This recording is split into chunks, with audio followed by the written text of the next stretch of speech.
तो question number 3 का now fifth सम बराबर है।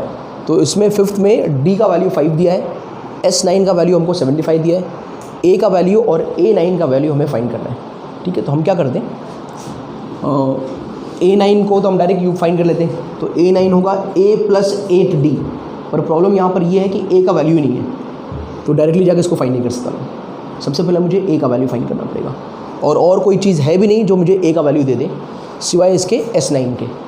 तो जो S9 का वैल्यू दिया है हम लोग उसको यूज़ करते हैं।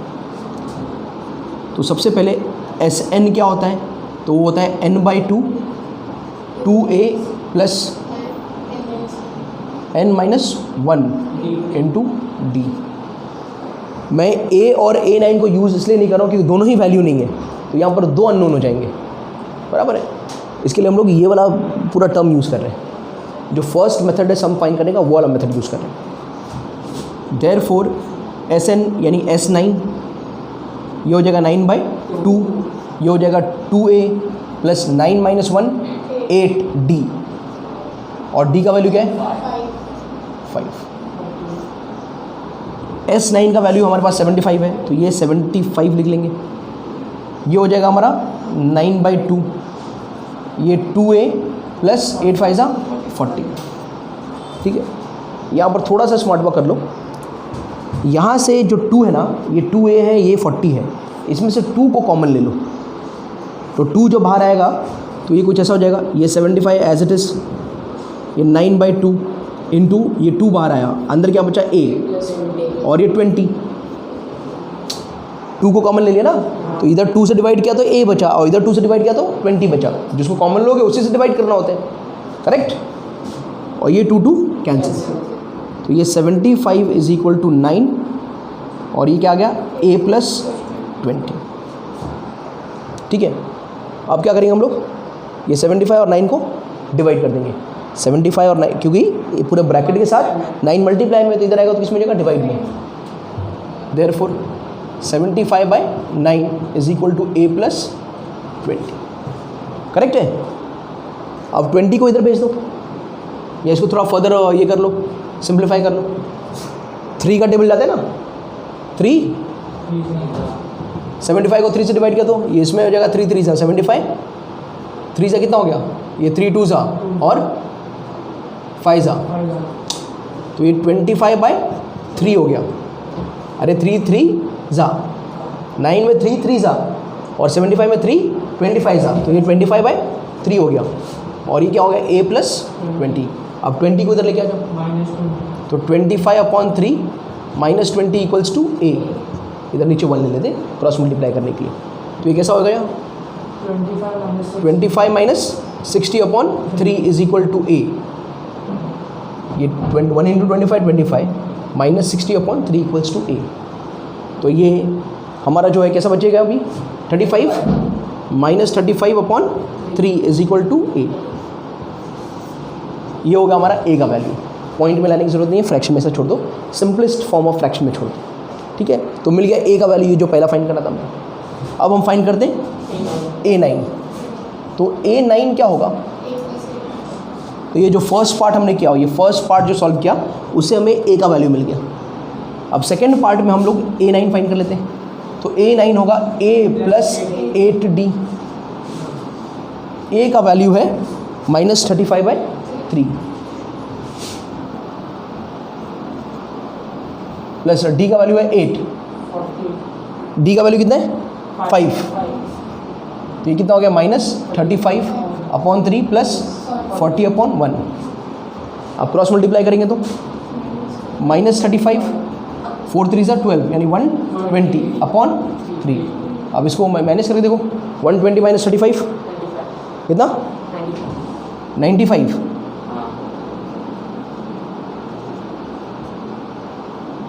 85 या 95,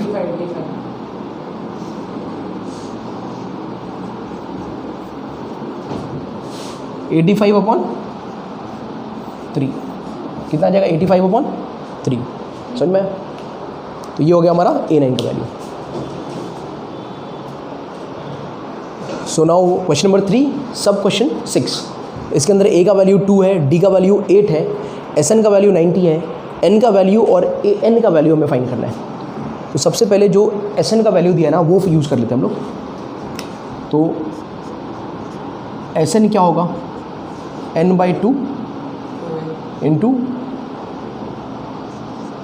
2a plus n-1 into D, ठीक है। देयरफॉर एस एन यानी 90, एस एन का वैल्यू दिया है 90, ये n/2 as it is, n का वैल्यू दिया नहीं है, 2 इंटू ए, तो 2 का वैल्यू 2 है और a का वैल्यू भी 2 है ना, तो ये 4 हो जाएगा। तो ये डायरेक्ट पुट करता हूँ, ये 4 हो गया, 2a 4 हो गया, n का वैल्यू नहीं है तो n-1 और d का वैल्यू जो है वो 8 है। ओके, अब क्या करते हैं, देखो यहाँ पर ये n/2 जो है ना ये पूरे ब्रैकेट के साथ मल्टीप्लाई में, ठीक है। तो मैं क्या करता हूँ, n का वैल्यू तो मेरे पास है नहीं, तो n को मैं यहीं छोड़ देता हूँ, ये 2 को मैं इधर मल्टीप्लाई करता हूँ, ये 2 को मैं इससे मल्टीप्लाई कर देता हूँ, करेक्ट है। तो कितना हो जाएगा, ये 180 इज इक्वल टू, ये नीचे n, ये n एज इट इज़। अब अंदर जो है ये 4 का 4, 8 अंदर गया तो 8n, तो ये प्लस 8n और माइनस 8, ठीक है। तो ये कुछ हुआ 180 एज इट इज़, ये बाहर n और अंदर अगेन ये देखो, ये 8n को 8n लिख देता हूँ, ये 8n को 8n लिख दिया और प्लस 4 माइनस 8, ये -4 हो गया। अब ऐसा सिंप्लीफाई हो गया। अब आगे जाके ये 180 is equal to n into 8n, 8n square और n इंटू -4, -4n। आया समझ में? अब ये दिख रहा है किसकी तरह, कुछ क्वाड्रेटिक इक्वेशन की तरह, बराबर। क्वाड्रेटिक इक्वेशन का मैंने 3 मेथड सिखाया तुमको सॉल्व करने का, एक फैक्टराइजेशन मेथड, एक स्प्लिटिंग द मिडिल टर्म, वही ना फैक्टराइजेशन वाला, दूसरा है स्क्वायरिंग कंप्लीटिंग स्क्वायर मेथड और थर्ड फॉर्मूला मेथड, ठीक है। वो अलग बात है कि याद नहीं है, नहीं याद है तो वीडियो देख लेना, याद आ जाएगा। इसको थोड़ा अब रीअरेंज कर लेते हैं, ये इक्वेशन रीअरेंज नहीं है, मेथड को अप्लाई करने से पहले थोड़ा इसको रीअरेंज कर लेते हैं। तो ये इक्वेशन कुछ ऐसा दिखेगा, देख बराबर रेंज में है कि नहीं है, हाँ। तो ये 8n स्क्वायर माइनस 4n और ये 180 उधर गया तो -180, इसको इधर रखा, इसको भी इधर ही रखा, इसको इधर लेके आया तो माइनस हो गया और इधर क्या बचा, और उसको उल्टा कर दिया तो ये ऐसा 0, ठीक है। अब तुम लोग कुछ देखोगे कि इसमें पहले कुछ कॉमन जा सकते हैं, अरे 8 4 इधर भी 4 इधर भी 4, तो पहले इसको सिंप्लीफाई कर देते और सिंप्लीफाई कर देते, तो dividing through out by 4, dividing by 4, तो डिवाइडिंग थ्रू आउट बाय 4 किया, तो यहाँ पर 4 से डिवाइड किया तो क्या 8/4 4, 8/4 2, अभी 8/4 इज, तो ये हो गया 2n स्क्वायर, ये माइनस n, ये माइनस n, अरे बराबर है। और ये जो है 4 से डिवाइड किया तो 180/4, 180/2 90, बराबर कितना हो जाएगा 45, तो ये हो जाएगा -45 इक्वल्स टू 0, ठीक है। तो ये मिल गया। अब तीनों मेथड में से तुमको जो मेथड पसंद है उस मेथड से इसको सॉल्व कर लो, बराबर। मैं फ़िलहाल स्प्लिटिंग द मिडिल टर्म को अप्लाई करने वाला हूँ, ठीक है। तो स्प्लिटिंग द मिडिल टर्म को अप्लाई करने से पहले कैसे करते थे हम लोग, थोड़ा सा मैं रिवाइज करा दूँ। ये हमारा ऐसा सम है 2n square minus n minus 45 equals to 0, बराबर। तो मैं कहता हूँ कि आप जो फर्स्ट टर्म है स्क्वायर वाला n स्क्वायर है उसके आगे नंबर देख लो, नंबर क्या है 2 है, नंबर 2 है तो जो भी नंबर है उस नंबर से हमको कांस्टेंट टर्म यानी नंबर को मल्टीप्लाई करना पड़ता है। अगर 1 है तो 1 से तो -45 रहता, ये 2 है तो 45 कितना 90 हो जाएगा, क्या हो जाएगा, तो यहाँ पर 90। अब ढूंढने पड़ेंगे हमको 90 के फैक्टर्स, 90 कैसे कैसे आ सकता है। तो 90 एक होता है 45 × 2 भी 90 होता है, एक 10 × 9 होता है, 10 × 9 ये भी 90 होता है। मैं अभी फ़िलहाल 2 ही लेता हूँ, शायद मेरा काम हो जाए। अब मैं जब ये पढ़ा रहा था ये वीडियो को, बराबर, हमारा स्प्लिटिंग द मिडिल टर्म को, तो उसमें कहा था कि मैंने ये कुछ टाइप्स के सम्स होते हैं, जैसे ये दोनों यहाँ माइनस है माइनस, बराबर है। तो मैंने बताया था कि फैक्टर्स जो होंगे, जैसे ये फैक्टर बड़ा फैक्टर है, ये छोटा फैक्टर है, ये बड़ा फैक्टर है, ये छोटा फैक्टर है, तो फैक्टर्स को कैसे लेना है मैंने उसमें क्लियर बताया था। तो यहाँ पर ये भी माइनस, ये भी माइनस, यानी कि क्या होगा, जो हमारा बड़ा वाला फैक्टर होगा वो नेगेटिव होगा और छोटा वाला फैक्टर को हमको पॉजिटिव लेना है, बराबर। स्प्लिटिंग करने टाइम बड़े वाले को तुमको नेगेटिव लेना पड़ेगा और छोटे वाले को पॉजिटिव लेना पड़ेगा जब माइनस और माइनस का फैक्टर आता है, बराबर। ये सबके लिए मैंने अलग अलग बता के दिया था। तो अब जाते हैं यहाँ पर कोई नहीं है तो कौन है, 1 है। कौन है, ये 1 है। कोई नहीं है तो कौन है, 1 है। चल मैं अब देखो 45 और 2 को यूज़ करके देखते हैं। तो बड़ा वाला 45 है तो उसको माइनस लेना पड़ेगा, -45। छोटा वाला 2 है तो उसको प्लस लेना पड़ेगा। -45 + 2 कितना हो गया, माइनस। क्या n वाला टर्म क्या आ गया, 43 है, -43 है, नहीं है, तो ये वाले को मैं यूज़ नहीं कर पाऊंगा, ये वाला कैंसिल हो गया। अब दूसरा वाला, बड़ा वाला कौन है, 10, तो उसको माइनस लेना पड़ेगा बड़े वाले को। इसमें दोनों में बड़ा कौन है, 10 है, तो उसको माइनस लेना पड़ेगा। छोटा कौन है, 9 है, उसको प्लस लेना पड़ेगा। -10 + 9 -1। क्या यहाँ पर -1 है, हाँ, तो मैं स्प्लिटिंग करने के टाइम 10 और 9 को यूज़ करूँगा।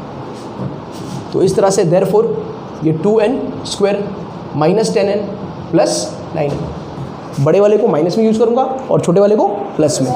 तो -9n + -10n + 9n is -n, और ये आ गया -45 = 0।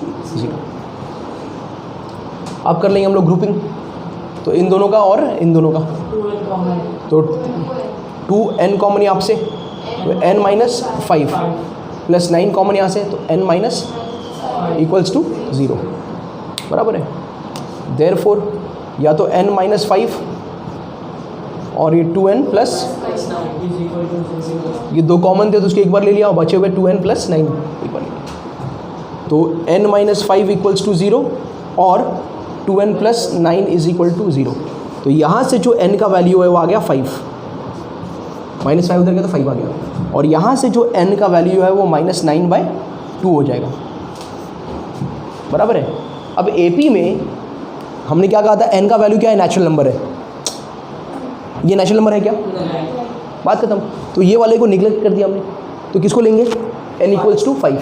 नहीं समझा, तो बिल्कुल याद रखो, अभी कौन सा वैल्यू आगे लोगे आप लोग, n = 5 का। ये नेचुरल नंबर नहीं है, ये -4.5 आएगा।